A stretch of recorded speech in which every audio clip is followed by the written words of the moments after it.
Hello guys, कैसे आप सभी का हमारे यूट्यूब चैनल पर एक बार फिर से स्वागत है। दोस्तों, आज मैं लेकर आई हूँ शमशेरा मूवी रिव्यू। तो दोस्तों, इस मूवी के बारे में मैं बताऊंगी कि इस मूवी में कौन कौन से अभिनेता ने किरदार निभाया है और ये मूवी कौन से प्लेटफॉर्म पर देखने को मिलेगी और भी इसमें कौन कौन कलाकार हैं और ये मूवी कब रिलीज़ हुई थी और इसमें कुल कितना खर्चा आया था, ये सब बताऊंगी दोस्तों। और इसकी कहानी भी बताऊंगी, तो बने रहे वीडियो के एंड तक। दोस्तों, आपने अभी तक मेरा यूट्यूब चैनल सब्सक्राइब नहीं किया है तो ज़रूर सब्सक्राइब कर लीजिए और नीचे कमेंट करके ज़रूर बता दीजिए कि कैसा लगा ये वीडियो।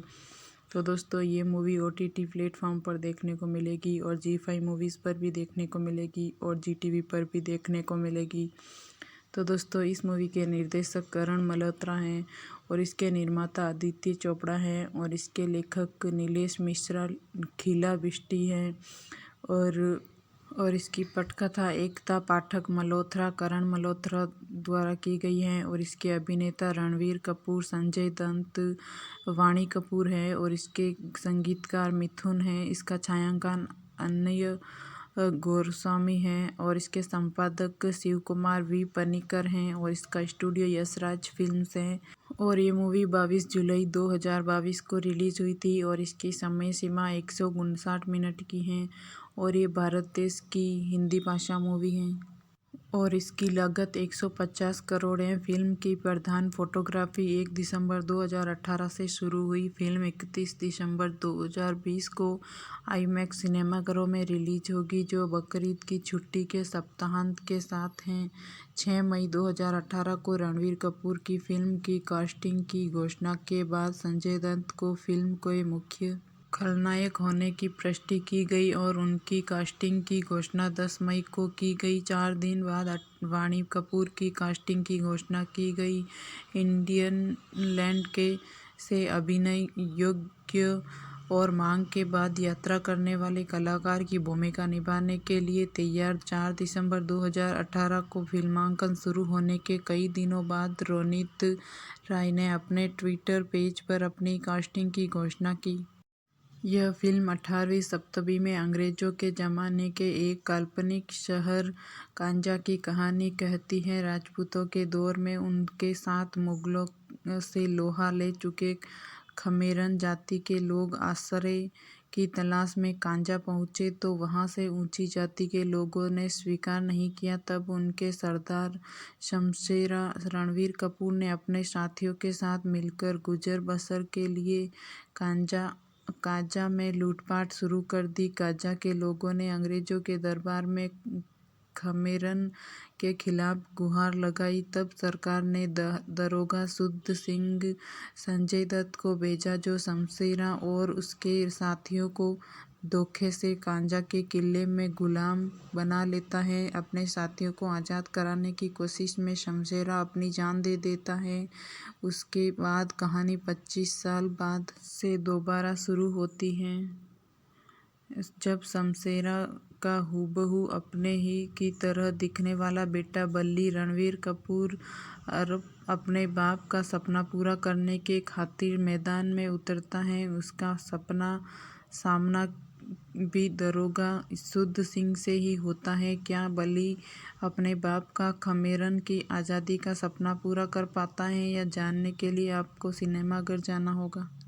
फिल्म के डायरेक्टर करण मल्होत्रा ने भव्य सेट्स, बढ़िया सिनेमेटोग्राफी, जबरदस्त बैकग्राउंड स्कोर और संजय दत्त व रणवीर कपूर जैसे मंजे हुए एक्टर्स के सहारे फिल्म को ग्रैंड बनाने के में कोई कसर बाकी नहीं रखी। लेकिन अफसोस कि फिल्म की कमज़ोर स्क्रिप्ट, स्क्रीन प्ले और डायलॉग्स के चलते वह इसमें कामयाब नहीं हो पाए। हालांकि फिल्म में इंटरवल से पहले से लेकर क्लाइमैक्स तक कई ऐसे दृश्य आते हैं जब वह दर्शकों में उत्साह जगाती हैं, लेकिन कहानी ज़रूरत से ज़्यादा लंबी खींचे जाने के कारण यह दर्शकों को बांध नहीं पाती। खासकर फिल्म में 1-2 को छोड़कर बाकी गाने ज़बरदस्ती ठूसे हुए लगते हैं। करीब 2.25 घंटे लंबी इस फिल्म को एडिटिंग टेबल पर कम से कम आधा घंटा कम किया जा सकता था। अगर शमशेरा को ठग्स ऑफ हिंदुस्तान और KGF का पसंद नहीं आने वाला कॉकटेल कहा जाए तो गलत नहीं होगा। रणवीर ने फिल्म में बेहतरीन काम किया है तो संजय दत्त भी जमे हैं। हालांकि कई बार वह बचकाना भी लगते हैं। वहीं वाणी कपूर के पास भी फिल्म में डांस और रोमांस के अलावा करने के लिए कुछ खास नहीं है। सौरभ शुक्ला और रोनित राय अपने रोल में जमे हैं। शमशेरा अपनी लवर बॉय इमेज को तोड़ने के लिए प्रतिभाशाली कलाकार रणवीर कपूर ने शमशेरा की है, जिसमें डकैत, डबल रोल एक्शन जैसी बातें उन्हें पहली बार करने को मिली हैं। उनके पिता ऋषि कपूर की हमेशा से ख्वाहिश रही थी कि रणवीर को मेनस्ट्रीम मसाला फिल्में भी करना चाहिए और इन्हीं बातों को ध्यान में रखकर रणवीर ने शमशेरा के लिए हाँ कहा। मसाला फिल्मों के नाम पर बॉलीवुड को सत्तर और 80 के दशकों में बनने वाली बी ग्रेड फिल्मों की ही याद आती है। नया इनसे कुछ सोचा जाता, इसलिए मसाला फिल्म बनाने के मामले में दक्षिण भारतीय फिल्म मेकर हिंदी फिल्म बनाने वालों से आगे निकल गए। मसाला फिल्मों में भी वे कोई नई बात सामने लाते हैं जिसके दर्शकों का मनोरंजन होता है। शमशेरा फिल्म इसी कमी से जूझती रहती है कि इसमें कुछ भी नया है। कर्म से डकैत, धर्म से आज़ाद, यह परिचय है खमीरन समुदाय के सरगना शमशेरा का। एक वक्त पर इनका प्रभाव और दबदबा इतना ज़्यादा होता है कि अंग्रेज तक घबरा जाते हैं। अंग्रेज दरोगा शुद्ध सिंह की मदद से धोखे से उन सब को बंदी बना लेते हैं। अपने समुदाय के लोगों को आज़ाद कराने के लिए खान शमशेरा हर हथकंडे अपनाता है। इस मिशन में उनका साथ देते हैं पीर का किरदार निभाने वाले रोनित राय और पत्नी के किरदार में इरावती हंसे, मगर अफसोस इस मिशन में वो कामयाब नहीं हो पाते और अपनी जान शुद्ध सिंह के हाथों गंवा बैठते हैं। 25 साल के बाद शमशेरा का बेटा बली अपने पिता के बलिदान का बदला लेता है। इस फिल्म में रणवीर कपूर का डबल रोल, संजय दत्त का विलेन के तौर पर कुर अंदाज, करण मल्होत्रा का भव्य सेट और जानदार एक्शन देखने लायक है। शुद्ध सिंह के किरदार में संजय दत्त एक बार फिल्म दहशत फैलाने के तैयार हैं। अंग्रेजी हुकूमत में नौकरी करने वाले शुद्ध सिंह स्क्रीन पर बेहद क्रूर और खतरनाक लगते हैं। करण मल्होत्रा ने संजय दत्त को अग्निपथ में कांचा चीना के रूप में एक पहचान दिलाई थी और अब शुद्ध सिंह का किरदार उनकी पहचान बनेगी। शमशेरा और बली दोनों ही रूप में रणवीर कपूर पर्दे पर छा जाते हैं। 4 साल के बाद रणवीर कपूर की सिनेमा में वापसी लोगों के लिए बड़ी उम्मीद लेकर आती है। रणवीर ने अपने किरदार को न सिर्फ जिया है बल्कि जान डाल दी है। उनकी मेहनत और लगन हर एक फ्रेम में नजर आती है। रणवीर इस फिल्म में एक्शन हीरो के तौर पर तो उभरे ही हैं, मगर साथ साथ उनके रोमांटिक सीन्स भी कमाल के हैं। वाणी कपूर के साथ उनका गाना काफ़ी बेसुर लगता है। वाणी कपूर फिल्म के लिए रोमांटिक स्पॉटर्स हैं। गाने में अच्छी लगी स्पोर्टिंग रोल में रोनित राय, इरावती हंसे और सौरभ शुक्ला ने अपनी छाप छोड़ी है। कर्म से डकैत, धर्म से आज़ाद, ये लाइसेंस आपको बॉलीवुड की उस काल्पनिक दुनिया में लेकर जाता है जो आज के मशीनों से भरे वर्ल्ड में कहीं गुम सी हो गई है। ये है बॉलीवुड के मसाला फिल्म की दुनिया, जहां एक हीरो 20 से 25 लोगों को मारता है, विलेन गर्लफ्रेंड को अगवा कर लेता है, डकैती व चोरी और जस्टिफाई किया जाता है। इसी को तो एंटरटेनमेंट कहते हैं। रणवीर कपूर की शमशेरा आपको इस कंटेम्प्रेरी वक्त से कहीं दूर डाकुओं की दुनिया में लेकर जाता है। अब आप वहां कितने सहज या असहज हैं, आइए जानते हैं इस रिव्यू में। फिल्म का बैकड्रॉप इंडियन की आज़ादी से पहले के दौर पर स्थापित किया गया है। उस समय मुगलों के शासन के बाद खमेरा ट्राइब पर कई तरह की दिक्कतें आनी शुरू हो गई हैं। अंग्रेज़ों के आने के बाद खमेरा जाति की दिक्कतें और भी शुरू हो गई थी। इस जाति के सरदार शमशेरा रणवीर कपूर अपनी कम्युनिटी को बचाने के लिए अंग्रेज़ों से सौदा करता है। लेकिन यहाँ शमशेरा को धोखा मिलता है। उनकी पूरी कम्युनिटी को कांझा के किले में कैद कर उन पर अत्याचार किया जाता है। इनमें उनका साथ देता है शुद्ध सिंह। संजय दत्त ऊंची जाति का होने की वजह से शुद्ध सिंह ने खमेशों पर जुल्म किए हैं, जानवरों की तरह बर्ताव करता था। कैसे खमेरा जाति अपनी आज़ादी की लड़ाई लड़ती है और इस लड़ाई में शमशेरा का क्या योगदान होता है, इसकी कहानी जानने के लिए आपको थिएटर जाना होगा।